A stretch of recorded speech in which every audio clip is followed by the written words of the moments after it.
How fast can you beat Pokemon Red and Blue with only the cover art Pokemon?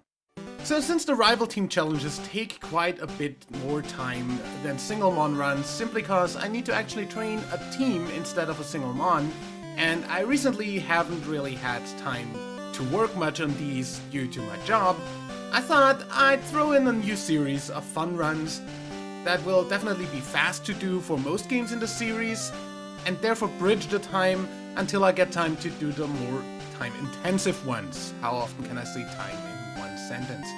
We'll eventually do this for every game in the series, so you have a lot of content to look forward to. So to make sure you don't miss out, subscribe to the channel and turn on notifications, and while you're down there, drop a like, it helps out a lot. Obviously, we're gonna run through this with Charizard on red and Blastoise on blue. So let's see which one is easier. Let's go over the rules. In battle, I can only use Charizard and Blastoise, respectively. I will need other Pokemon to use HMs, but those cannot be used in battle. No items in battle, only Pokeballs for catching the HM users, and items outside of battle are allowed. No glitches or exploits, except for the unavoidable ones that are in Gen 1, like the Battle Boost glitch and stuff like that can literally not be avoided. As per usual, I am writing the script as I play through the game, so this part has been written before I start. I assume Blastoise will have the early lead, as Charizard has two gyms with type advantages over it to face right away. In the end, it will probably end up pretty equal though. This is the point where you can guess which one is faster in the comments down below, or tell me that this intro sounds like MDBs and that I stole the how fast can I beat concept from J-Rose. I know there's gonna be some people who will, if this hits recommended. Either way, I used the Universal Pokemon Randomizer to replace Charmander with Charizard in red and Squirtle with Blastoise in blue. This should give our rival the type advantage on both versions. I named my character Deadman both times, cause I just literally cannot play these games with any other name anymore, and our rival Asshead, as is tradition. Let's get our Pokemon and do the initial rival fight. I named Charizard Sizzle on red and Blastoise BFG on blue, as those are the names I use in my Nuzlocke.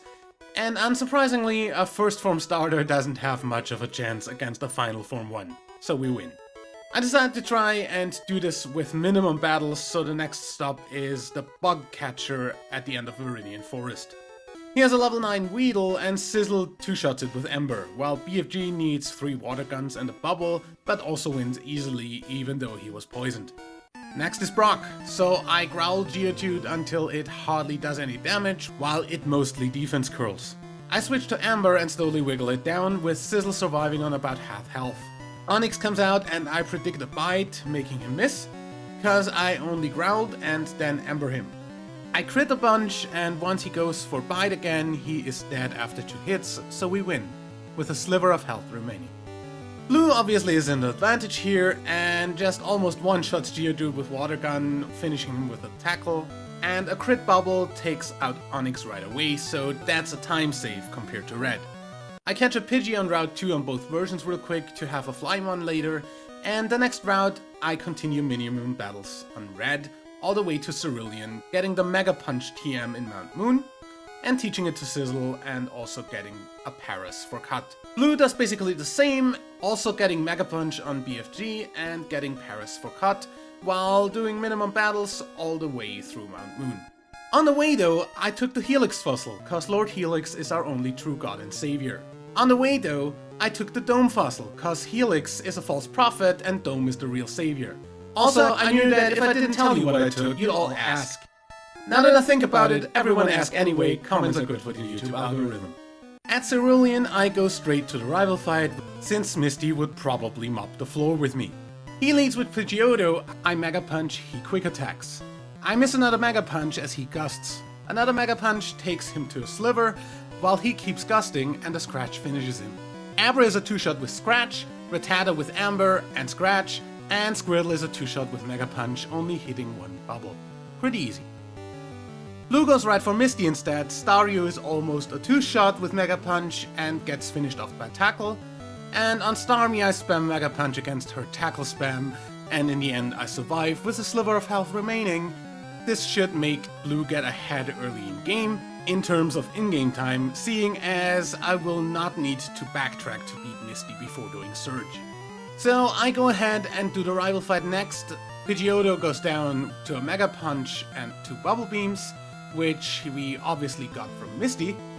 Abra is a one-shot with Mega Punch. Rattata goes down to a single Bubble Beam, and Bulbasaur feints to a crit Mega Punch. Easy. And with that, off to Nugget Bridge and to Bill for the SSN ticket. And then onwards to Vermilion.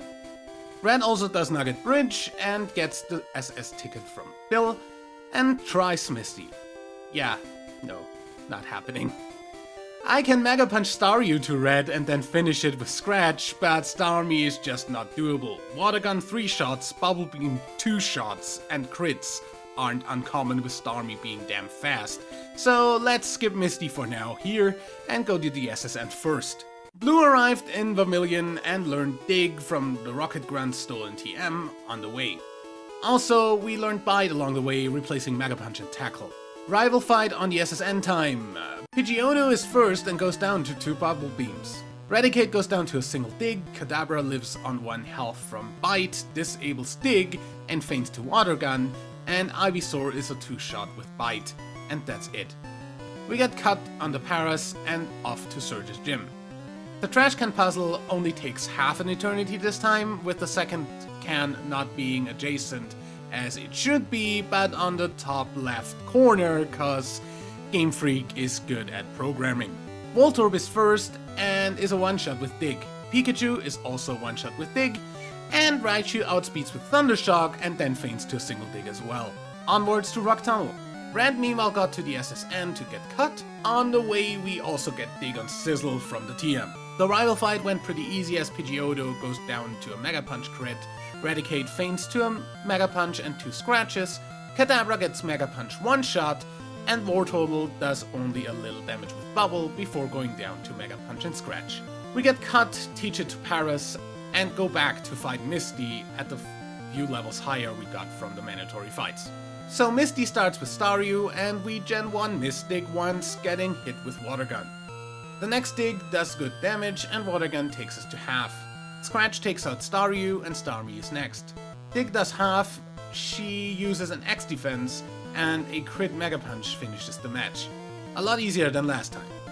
Back to Vermilion, and Surge's puzzle at least doesn't take forever this time. Surge himself is a one-shot sweep with Dig, since it's basically 2-turn Earthquake in this gen. Really OP for this stage of the game. Up next we get through Rock Tunnel without Flash, so I don't actually know whether this is still minimum battles after this, since I can't really see and I will not take the time to look up where exactly the correct route would be for minimum battles. I think I managed to do it though. Anyway, on the other side we stop by the Lavender Town Pokemon Center real quick and go to Celadon where we get Fly. Red burns the gym down as all of Erika's mons faint to 2 embers, while only Valplume takes a dig in between on top of that.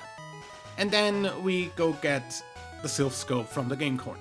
I know we could skip the Sylph Scope theoretically by getting the ghost to disappear with a Pokédoll, but that's an exploit, so that's forbidden by the rules. Giovanni fight. He leads with Onix, who lives a dig with like 3 HP, does massive damage with a crit Rock Throw, and then feints to a Scratch. Rhyhorn is a one-shot with Dig, and Kangaskhan gets incredibly close to winning with Bite, but 3 Digs also take it down. Next stop, rival fight in Lavender. Blue ignores Erika for now, cause grass is literally our biggest weakness, so we go for the Rocket Hideout right away. Skipping ahead to Giovanni, his Onix is a one-shot with Bubble Beam, so is Rhyhorn. Kangaskhan takes a Dig and a Bubble Beam, and that's it. Back to Lavender and fight the rival. Pidgeotto goes down to a Bubble Beam, Gyarados feints to 3 bites, only flinching and leering once. Growlithe goes down to Bubble Beam, and Kadabra is a bite one-shot. Ivysaur feints to a single Dig. Up to the Marowak Ghost, fainted with Bubble Beam, and get the Pokeflute, then back to Celadon, get Ice Beam, get Fly, cause I forgot it last time, wake up the Snorlax and run, and cycle down to Fuchsia, hugging the left wall to avoid all battles. Rival time for Red. His Pidgeotto goes down to a Mega Punch, Growlithe gets one-shot by Dig, Execute feints to Ember, Kadabra gets Mega Punched off the field, and Wartortle takes 2 Mega Punches, but also goes down easily. The Marowak on the top of the tower feigns to 2 slashes, which we learned from leveling up from the 3 mandatory Jamila fights, and then we take out the rockets and get the Pokeflute. Blue, in the meantime, goes through Safari Zone, gets Surf and Strength from the Warden, overriding Bite and Bubble Beam on BFG with those. Then it's Koga time. He leads with Coughing, who goes down to Dig and Strength. Mach is a one-shot with a crit Dig. The second Coughing also feigns to Dig and Strength, and Wheezing takes 2 Digs and a Strength. Good, then let's get through Sylph next. Next up on Red, we wake up the Snorlax, run from it, go through Cycling Road without fighting anyone by hugging the right wall, to go to Safari Zone, get the Teeth and Surf, as well as Strength from the Warden, which I delete Mega Punch for on Sizzle, cause it's the same move with higher accuracy. Then we fight Koga's gym. He starts off with Coughing, who goes down to a Dig and a Slash. Mach is next, gets hit by Dig once, poisons me, and then starts minimizing, so I miss Dig, and finish him with Slash. The second Coughing is next, and also goes down to Dig and Slash, and the Wheezing feigns to 2 Digs. I'm surprised none of these things blew up. Sylph Code time for Blue. We're still on minimum battles, let's see about Rival 5. Pidgeot goes down to 2 Ice Beams, Gyarados to an Ice Beam and 2 Strengths, Growlithe is a Surf one-shot, Alakazam is a Strength 2-shot, Venusaur only Leech Seeds between 2 Ice Beams, and that's it. And off to Giovanni. Obviously he's a one-shot sweep, apart from Nidoqueen, who lives on 1 HP, but goes down to a second turn. And with that we go for Cinnabar, cause Fire is probably the easiest thing to beat for us right now. On Red, it's also time for Silphco, so Rival 5 will fight. His Pidgeot goes down to 2 slashes, Growlithe goes down to Dig, Execute feints to 2 Embers, Alakazam is down after a single slash, and Blastoise keeps going for Withdraw, but Slash always crits, so it literally doesn't help him at all, so that's that. We pick up the Lapras for Surf and beat up Giovanni again. He starts off with Nidorino, I Dig in one shot. Kangaskhan is next and is a 2-shot with Slash. Rhydon goes to Red from Dig and feints to Strength, and Nidoqueen lastly goes down to 2 Digs. Blue arrives at Cinnabar, gets the key to the gym, answers all questions, and Blaine fight. And we have him down for the pin, and a 1, 2, 3, ring the bell! I know he has 4 Pokemon, but Arcanine took 2 Surfs, so therefore the joke is ruined, so I decided to ignore him. That leaves Erica and Sabrina for Blue. And with that we can go on to Sabrina in Red. Her Kadabra gets 1 shot with Slash, Mr. Mime takes the Slash and the Strength, Venomoth gets 2 shot by Slash, and Alakazam lives on a Sliver, but also goes down to a second Slash. Onwards to Cinnabar. Blue tries for Erica next, cause Ice Beam should give us a decent 1-shot sweep. On the way though, we see a guy just hanging out on the roof. I love Gen 1 visual glitches. Anyway, here the joke actually works out. So, 1, 2, 3, ring the bell! Off to Sabrina. Red arrives in Cinnabar, gets the key to the gym, and off to Blaine. His Growlithe is a Dig one-shot, Ponyta is also a Dig one-shot, Rapidash lives on a Sliver, and retroactively gets potioned the same turn. The next Dig Gen 1 misses. That's 2 1 in 256 chances in one playthrough on the same move on minimal battles. And the third one knocks it out. And Arcanine gets super potioned on full health and dies to a couple of digs as well. Blaine has really weird AI. Blue gets to the 7th gym in Sabrina, and Kadabra is a Dig one-shot. Mr. Mime takes a Dig to the face and feints to Strength. Venomoth barely survives a crit Dig, gets retroactively potioned, parries us, and we kill it off with 2 Surfs, after getting a full para once. And Alakazam sets up Reflect, and we keep getting parried underground, so I switch to Strength, and Alakazam keeps missing while I kill it off. Keep this in mind, I'll talk about this after the next paragraph. Final gym time for Red. Giovanni leads with Rhyhorn, who goes down to a crit Dig. Dugtrio gets knocked out by single slash, Nidoqueen is taken out with Dig and Slash, leaving us parried from Body Slam. Nidoking comes out and I'm fully parried a bunch before digging, and getting parried underground. Nidoking misses a bunch while I hit 1 more dig, and Nidoking knocks itself out in confusion from Thrash. Rhydon is last, and since I keep getting parried underground, I switch to Fire Blast instead and take it down with that while he misses a bunch. Off to the last rival fight before the league. Now, cutting in here for a moment after I'm done with these 2 runs. So apparently there is a bug with Gen 1 that makes you invincible if you get fully parried while on the invincible turn of Fly and Dig. I did not know that until now, and I will put this under unavoidable since I literally can't say beforehand which turns I will be fully parried. And I can't prevent the AI from paralyzing me. In both situations, I switched cause I was sick and tired of needing 2 turns to go through without getting parried to be able to hit anything. So yeah, this wasn't on purpose, and I'm quite sure I'd have won those 2 fights in another attempt otherwise, or just waiting for Dig to actually connect. So I will ignore this. Anyway, final gym on blue. So surf, surf, surf, surf, surf. Off to the last rival fight. So Pidgeot is a 2-shot with Ice Beam, Rhyhorn is a 1-shot with Surf, Gyarados takes a bit of strength spam before fainting, and Growlithe is a 1-shot with Surf. Alakazam sets up a Reflect and gets 3-shot by Dig, only landing a Psychic, and lastly we freeze Venusaur with the first Ice Beam and then it faints to the second one. Off to the Elite Four in blue. For Red, this is where we first needed multiple attempts to win.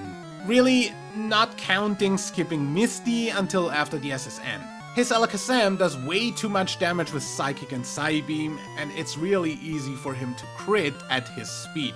And Blastoise, if he doesn't go for Withdraw, can straight up 1-shot with Hydro Pump.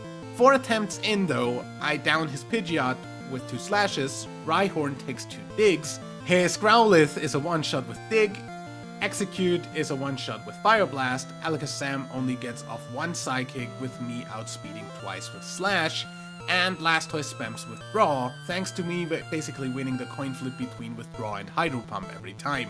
So Slash keeps doing the same damage, cause it always crits, so it ignores stat boosts. And with that, we can go all the way to the Elite Four at minimum battles. And here both Red and Blue hit a literal wall. Lorelei's ice attacks work super effectively on Sizzle, cause fire doesn't resist ice in this gen, cause Gen 1 is stupid, and all her mons are bulky as fuck, so Strength and Dig won't do much for BFG. Especially with Dugong resting all the time.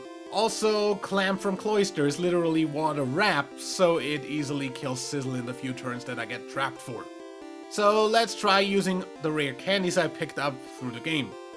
And that's still not enough at level 54, and we obviously need to grind, and therefore minimum battles is off the table. Again at level 60. Dugong is first, Dig takes half her health, she rests and I slash twice for the kill. Cloyster is next and gets 1-shot with Fire Blast, Slowbro only spams Withdraw, thanks good AI, and faints to 3 slashes. Jinx is a 1-shot with Fire Blast, and lastly Lapras gets Fire Blasted for half, hits a Hydro Pump, gets Fire Blasted again for a Super Potion heal, and Slash finishes it onwards to Bruno. Bruno leads with Onix, I dig for a 1-shot. Hitmonchan is next and counters my Slash, leaving me with 7 health before going down. Hitmonlee gets 1-shot with Slash, the second Onix survives the dig, but Bruno uses X-Defend. Machamp is last and lives a Fire Blast, getting burned, and also dies to Bruno using an X-Defend instead of attacking. Halfway through. Agath's poison types should be easy, and sure they were. Gengar is a 1-shot with Dig, Golbat takes a Fire Blast and a Slash, and then it's 1, 2, 3 more digs, and we were done. Now for Lance. So Lance is straight up impossible at this point. Gyarados keeps hitting at least 1 Hydro Pump, taking 3/4 of my health every time. The Dragonair's no Dragon Rage, everything he has Hyper Beam, and I kinda run out of PP during the fight, cause he keeps on Hyper Potioning. So let's grind up another 8 levels from where we are after that loss to level 70. In the meantime, let's see how far Blue gets with level 60. So, Lorelei. After a ton of rest spamming, Dugong goes down. Cloister goes down to a couple of serfs after getting Super Potion twice. Slowbro boosts defense and lowers my attacks, so I switch to serf from strength halfway through. Jinx gets a few digs and goes down. And Lapras takes a few serfs while failing to finish me, even though I'm literally almost dead. On we go. Bruno is a one-shot sweep, except for Machamp taking 2 serfs, so let's skip over that. Agatha is a one-shot sweep as well. For the most part, Golbat survives Ice Beam on 1 health and takes another one, and Arbok survives Stig on 1 health and takes a strength on top. Also, the last Gengar survives due to a Gen 1 miss. What are the odds of getting 3 of these in 2 minimum battle runs? It does go down eventually though. Last is Lance, Gyarados goes down to strength spam, both Dragonairs are Ice Beam one-shots, Aerodactyl hits a Hyper Beam and feigns to Surf, and Dragonite is another Ice Beam one-shot. Final fight of this run ahead. And I fucking forgot to record the final fight here. So, while looking at a dead frozen Venusaur, let me tell you that Pidgeot got frozen off the first Ice Beam and died to the second one. Alakazam fainted to a crit dig after setting up Reflect and spamming Recover to hell and back. Rhydon was a Surf one-shot, so was Arcanine. Gyarados got off 2 Dragon Rages and a Hyper Beam before getting downed by Strengths. And as you see, Venusaur froze on the first Ice Beam and fainted to the second one. And I really don't feel like redoing that fight, so here we are. Through with Blue at level 64. Back to Red at level 70. So Lorelei was pretty easy. Bruno was damageless. Agatha was a sweep fest again, and then came Lance. Gyarados is a 2-shot with Slash while he misses a Hydro Pump. Dragonair 1 goes to Red with a dig. Hyper Potions after the fact goes back to Red from another dig and dies to Strength. Second Dragonair also goes to Red from Dig and Potions after the fact, then Slash one-shots. Aerodactyl is a 2-shot with Fire Blast, and Dragonite goes down to 2 slashes and a Strength. Champion fight incoming. Pidgeot goes down to 2 slashes, only going for Whirlwind in between. Alakazam is a 1-shot with Slash. Rhydon is a Dig 2-shot after only Tail Whipping. Arcanine gets knocked out by a single Dig and Executor by a single Fire Blast. Blastoise is last and only goes for Withdraw during the first Slash. Hydro Pump takes me to under half and Slash finishes the run. And we get introduced into the Hall of Fame at 4 hours 38 minutes at level 73. Blue took 5 hours 24 minutes. So basically Blastoise took a bit longer since the fights with the Gyaradoses and Lorelei added a good extra amount. Also the Recover spam on Alakazam didn't happen on Red. So, about an hour difference at almost 10 levels lower. I'll call that a draw. I might have slacked off on resetting the ROM while keeping it open while writing the script a good bit more on Blue since it was the second run I did. It makes sense to me that this would end up being the final result. Anyway, that concludes this video, so if you enjoyed, leave a like and subscribe for more daily content. Also, if you want to see more Pokemon content from me, I just finished playing through Pokemon Stadium on stream, and there is a Pokemon Red Randomizer Nuzlocke going on still too. Plus, there is plenty of other challenge runs to take a look at. I will see you for the next challenge, which will probably the Black 2 Rival Team Challenge. Until then, my name is WW Dadman, and I will see you next time.